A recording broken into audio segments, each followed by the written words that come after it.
Ek sit toe en kyk movie, so met Max, die winkie. So kom ons doen 'n movie review. Ons gaan nou Wolverine kyk.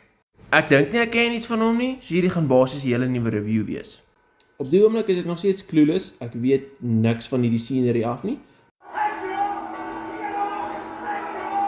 So die movie begin, ek voel klaar agter, so ek voel ek mis iets, maar ek neem aan dit sal verder aan verduidelik word.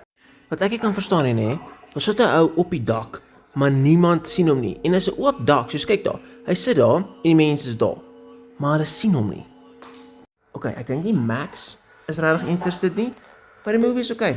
Okay, so Wolverine het sy powers verloor, amper alles. Hy kan nog steeds hy opchop mense, jy daai powers doen, maar hy kan nie meer heal nie. So dis 'n groot plot nou. Ek kan nie baie van hierdie slang tannie nie.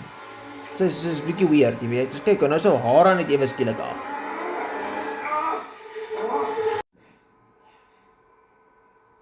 Okay, nou die credits rol. Overall, goeie movie. Ek dink dit was sleg nie. Max is nie veel interested nie, maar ek dink dit was 'n goeie movie. So ek sal hom so goeie 8/10 gee.